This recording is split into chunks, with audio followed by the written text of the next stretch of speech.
Hello, everyone, and welcome to Sarah's Do Good Crochet Podcast.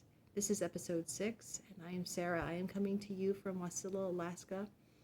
It's almost 10 o'clock at night here, and there's still daylight outside.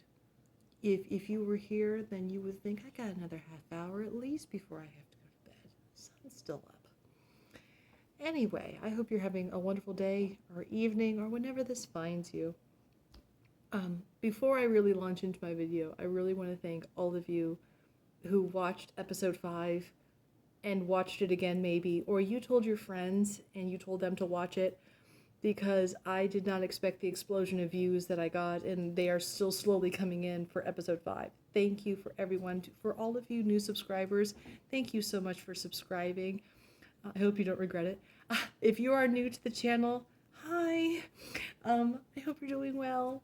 Feel free to like and subscribe if you like it. If not, just feel free to watch. Take some load off and relax. I have been busy. I'm so busy that I got one project done. Woo! That's still called winning.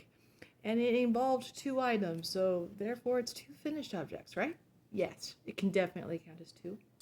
And they are the Malabrigo socks that I made for my daughter, Catherine. And I've got an excited girl who definitely wants to talk about these. Come on, Catherine. Here she comes. So, Catherine, so would you like to tell the story of how you picked this wonderful fancy yarn out? Yes, I really would. Yes, well, here you are. Them. Yes, there they are. Yes. So, here in Wasilla, we have a yarn store called Fiber and Ice. And if you really got to know me, you'd find out I am very, very, very picky at picking yarn. She is. So, Mom won't tell me, okay, Calvin, we're going to find socks. Yarn, sock color that fits you. So, shoo, go find it. Go I have got time fun. with my besties. Go have fun. And since I was really picky, I didn't find much. But, I found a shelf. And I found this color. Yes. No, it looked not so sad looking. She. And I went, ooh, This is pretty. Mommy, I like this socks. And she says, well, is it the right, like, Is it fingering? is it fingering? Is it And sock base? also, I don't really care about fingering and stuff. It's like, it's pretty. It must be mine. Let me make me stuff with this. And so I did. Yes. And luckily, I've never worked with Malabrigo, and since she picked Malabrigo, that was all the excuse I needed, because, that was the push. She said, I like Malabrigo, and I went, okay, that's the excuse I need to work with gorgeous yarn. Push you off the cliff. Thank you. Now learn. So, thank you, sweetie. Thank you for the excuse. She at first actually picked a solid color in the Cascade, and I told her to have more fun than that, especially since I was going to have to work on it, and this is what she picked. And it is, the sock base from the Malabrigo is the ultimate sock. It's over 450 yards. It's a ridiculous amount because look at how much I have left. And give me a second. My mind blanked. It is a fingering nylon weight, and the colorway is called Sur, S-U-R. And when I started working on these, she has a wide foot. This little girl is already wearing women's sneakers. How dare you? She has women's Skechers. Well, I would like to have smaller feet, you know. Too bad you're my daughter. And so And, I measured her, and I was like, well, you're a medium, or maybe it was a small. I did a women's small. That's Yeah, what I did. Yeah. I did a women's small at first because I went, surely she will go down to a small women's and that'll be fine. It wasn't fine. It wasn't fine, wasn't it? Yeah, because at the beginning, she went, okay, Catherine, look at me. I don't know. Look at your socks. Let's go try it on, honey. And as we put it on, at first we didn't notice anything. We just thought, It's tight. it'll loosen up the more she wears it. Yeah. I really thought that. And then, after, like, I think... I got to the heel. After a few weeks, went, I got to the okay, heel. Let's try again. let's try again. We put it on. She And couldn't this get it time, on. we really could not put it on. It hurt her. We could not get them on. And Yeah. so I did what I should have done in the first place and not just assumed just by doing a women's small. You don't assume anything when you do this. So I measured, I took 3 measurements when you do socks. You got to do the leg, like the ankle. You got to know the circumference. You have to know the circumference of the widest point of the foot. And you have to know the length of the foot. And bless boring stuff. all that boring stuff, because if you don't know the boring stuff, you can't get the beautiful stuff. Okay? So we found out that she may have the wide circumference of a medium woman, but she still has a child's foot. So I had to measure. I had to make sure that the stitches were wide enough to accommodate her wide child foot, but not so long that it could still be considered a child's sock. So Catherine is an interesting hybrid of the women's ankle socks. But this book, and I'll tell you about it a little bit more, this Learn to Crochet Socks for the Family taught me how to figure out when it's, you got to borrow from sizing and still come up with gorgeous. So with this Malabrigo, it's superwash. So you can throw these in the washing machine. You do it on a, medium water, cold, and then you do a tumble dry low, and they'll come out great. As you can see in the cliff note, they fit you perfect. How do they feel on your feet, Catherine? They feel as if heaven was put into one yarn and put on a foot. And put on a foot. They look amazing on her, and I am happy that you can wear these the last day of school. Here you are. But Mom and I really recommend this book because it's a wonderful book. It has, like, I literally just read it. She was talking 15 wonderful family sock patterns, and when you look through it, it's just darn amazing. And what I like, and they're all pretty, but the one I really want to make, and sadly it uses a lightweight, because they have some fingering, but a lot of them are lightweight, is these lovely lacy legs. Because I love that. I really like that color, and I love just, and then you can use a solid, because if you have a color like this, it'll be too busy. But the wonderful thing about just an ankle sock is that you can have gorgeous yarns like this, and you don't need a busy pattern. Let me show you. It's going to be a socky summer, and I have a bag here it's by Full of Love. I got this bag from Joann's, and this is filled with sock yarn. And the moment I finished, I had Catherine go blind. She did in the blind check and pulled out. Because I will always have a pair of socks on the go. Even though there might be a big blanket, socks will always be in the background. And this is the yarn. This is the yarn I drew. This is the yarn that she pulled. This is one of Denise's Fiber and Ice's, like, one-off balls of yarn that she did. I thought I would make myself a pair of Joker socks, because I saw the purples and the green, and I really thought, ooh, sweet, I can make myself my crazy Joker socks. But once I started working with it's it... like, if you do Joker socks, my brother Henry, to the audience, you don't know, I need to address Henry properly. So yeah, my brother Henry, he would probably go, okay, Mommy, if you get Joker socks, you got me Batman socks. Which I then wouldn't have to and do. then Catherine, Catwoman. Yes, exactly. And then Daddy can go off and say, you guys are goopers. But this yarn had blues, and it has purples, and and greens, and to me it really looks like a medal. But this is the same pattern, but when you have a different color palette, it just makes it so different, and it's a joy to work with. This is actually for a teacher, one of our teachers at the school that we're graduating from, and I'm already on the foot, and she's a true medium, and this is going well. But something I'd like to address really quick as I learned with this, thank you, Catherine, for getting this yarn, because I got to learn about singles. Now, when you're dealing with a single thread, you see how that's one single thread? You can't split that when you're working with it. This is called a single ply, one strand. Meaning, if I work with it, with my hook, I can't split this. That'd be amazing if I could.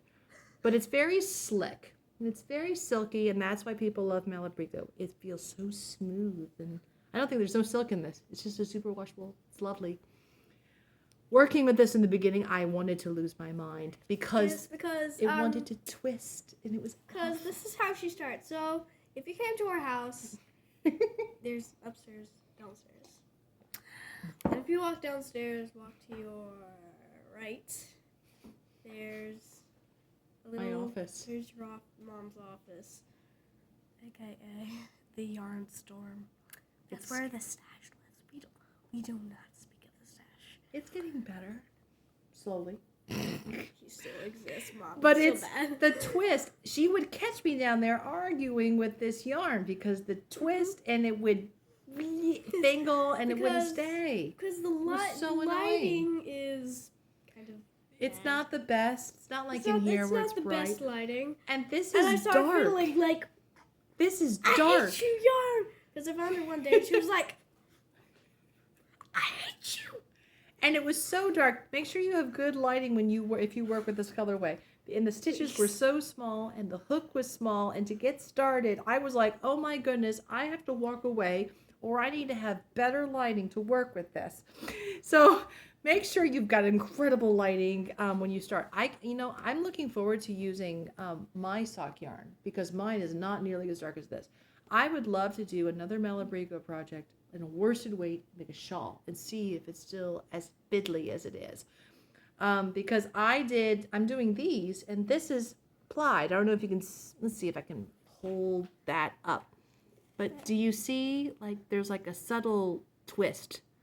There's 2 plies in there. They're very tightly wound together, meaning I could definitely split this yarn if I wasn't careful. But this isn't nearly as fiddly, and it didn't twist. And having lighter colors definitely helps. I started these yesterday, and these are not hard on the eyes at all. We've just gone from finished objects to things we're working on, and these were started yesterday, and they're coming along great. And this is what I'm using, and it's just a super wash wool with the nylon, and I'm going to call these the crazy spring socks because they've got a little bit of everything. They got these beautiful purples, they're dark and they're light, and you've got all the different types of greens, and you've got little blue speckles running through there. They're just crazy spring socks, and they're going to be beautiful. Catherine, was there anything you wanted to add before I shoo you away? Your beloved daughter. Because you still have one more day of school. That's why. I actually. So all of you know that on Sunday is Mother's Day to all our beloved mothers. Aww. And I'd really like to say thank you to my mom and all the moms watching this, that you have been doing a great job. I'm really proud of you. That was not, guys. I didn't prompt this at all. No, we love you. So we lose our minds for our children. That's what we do. Thank you, Mom. You've been such a great mom. Oh my. Okay, And I'm not going to cry. It's okay, Mom. Okay. And to all you moms who's watching this, you have been doing a great job, even though I do not really know you. But great job, people. Thank you. Keep on doing the good work. Love you, sweetheart. Goodbye. So one quick plug. She did a great job of plugging this book. But in all seriousness, if you are intimidated by doing crocheted socks, you've crocheted for years, and you're like, no, I don't think so. I don't think that's for me, or I'm intimidated, or that belongs to knitters. No, we can do it too. And this is the book that can definitely help you out. It helped me out a lot. And it's a leisure arts book. You can get it in print, or Leisure Arts is really good about doing e-books, and you can get it cheaper that way actually too. And it's Learn to Crochet Socks for the Family. You've got 15 patterns in here, and it tells you all about the construction of a sock, how to measure the foot, the measurements that you would need, how to do a gauge swatch in the round. It teaches you it shows you how to do that. So that way, once you have your measurements, and you have your yarn and you do your gauge, you can go in with confidence and you can know that you're doing it right and it's going to fit every single time. So I highly recommend this one. It does have more women's socks more than anything else. Though if you have your man's measurements for a man, as long as you have the measurements, there's no reason in the world you couldn't do a crew or an ankle for a man as well. So I highly recommend this book as a wonderful resource to get your confidence up in crocheting socks. So socks has been the name of the game for. I still have my Snoopy. I've not forgotten my Snoopy, and you will see him before he is gifted. More info on him, well, go watch episode 5. But the latest clue in the from Expression Fiber Arts for the Mystery Cow came out today, and I jumped on it, as in so many others have.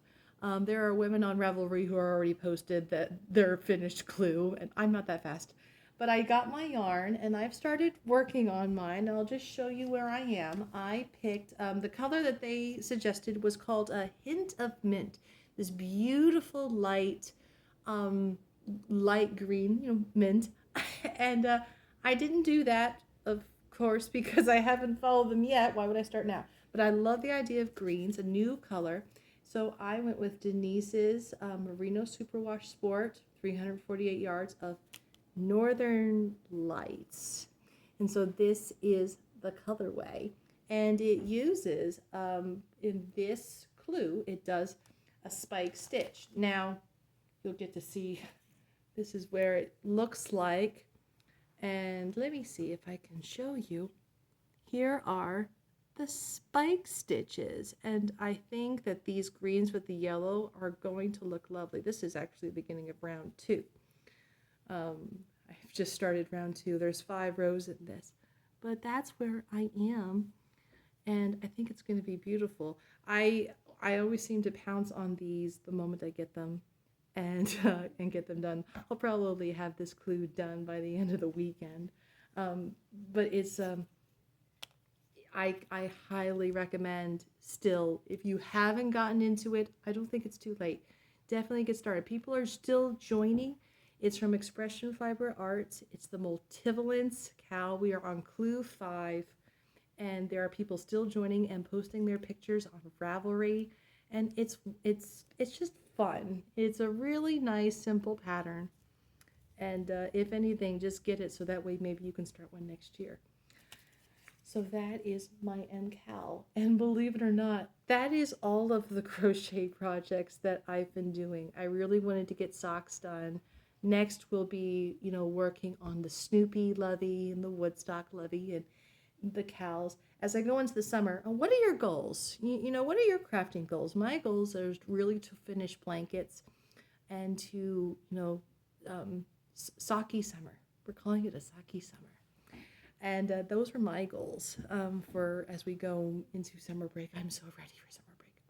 And before I leave you, I just want to leave you with some books that I've been reading. I actually got some more reading done. I've been visiting the library more. But an author that I've heard of from other podcasters is Haruki Murakami. And he's a Japanese author. He's been writing novels for 30 years. And his genre is called magic realism, where it's heightened realism, where you have instances of things that couldn't possibly happen in reality, but it's altered reality. Is the best way for me to describe it. And there are a lot of websites and YouTube videos. It's like if that sounds interesting to you, that you can see, where should I start with Murakami's work? Well, I'm a chronological reader. I like starting at the beginning, no matter how humble it may be. And so I got at the library Haruki Murakami's Wind and Pinball. These are the first 2 novellas that he wrote before he really considers his serious career as a novelist. And he wrote these in the beginning of 1978 is when he started writing. And he opens up of, he was married. He and his wife were having a cafe, and they were working hard and struggling, the good struggle of opening a business. And he decided, I think I could write a novel. And he tells the story of how he thought one day, I think I could do that. And he calls this the birth, I loved reading his foreword even, the birth of my kitchen table fiction. And he wrote these first 2 novels. It's not actually called Wind, it's called Hear the Wind Sing. And the second one is called Pinball 1973. And these 2 novellas form what would be 2/3 of the Rat trilogy. I need to get the 3rd book. His writing is beautiful. It's unlike anything. I read mostly classic novels. I love the British novel. I love Jane Austen. I love George Eliot, Virginia Woolf. I love those classic authors. And so this is quite a departure for me. But his simple writing style it's basically about we have 2 protagonists who are unnamed. And it's in the 1970s in Japan. Very focused in realism on a summer. Whether it's a summer period in the first one, or whether it is it's really summer in both of them. And it just covers so many months in the lives of our unnamed protagonists and their friend, the rat. We never find out the rat's name. It's just another guy in his 20s. And it's a slice of life novel, whether they're going through, a changing career, changing town, relationship changes, the things that we give importance to in our youth, and we find out, if they still have that same significance as we get older. It had me tear up. There's a sequence where this guy in Pinball, it's all about a man who he has a good job. He has a good job. He has a place that he lives and everything, but he gets fascinated with pinball, and he gets obsessed with this one pinball machine, and then it leaves. And he searches for it, and he searches for it. And at the end, I don't want to give away the end. The end is beautiful. Oh, I've said too much. Be quiet. Be quiet. But I just, they're not deep stories, but I love the idea that this guy decided, I think I can write. I think I can make this work. And I'm going to write it at my kitchen table. And he went on to, awards were, he got awards for these, and they're very modest. He does not consider this to be the true beginning of when he became a novelist. But I think if you're going to start somewhere, you should start at the beginning. And I look forward to reading more of Murakami's work. I'm actually doing his 19Q4 for those of you who've read him. I'm starting that. But I will also be reading A Wild Sheep Chase because I got to finish this trilogy. But I highly recommend him. He's definitely a departure from what I would normally read.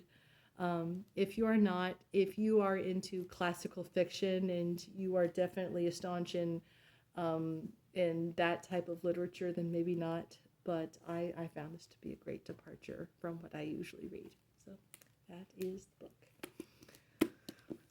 Anyway, I hope you have a wonderful day, evening, and that this has just been a nice time to relax. I hope you had an enjoyment, maybe a chuckle, and I hope to see you soon. By the next time I see you, it'll be summer break. Yes! And I will definitely be hopefully in full swing. So hopefully I will see you in 2 to 3 weeks' time. Take care. Mm-hmm. What? You forgot to do something special. What did I forget to do? I'll do it myself. Oh. So, subscribe and leave a comment. Please make sure you like the video, and we will see you 2 to 3 weeks' time.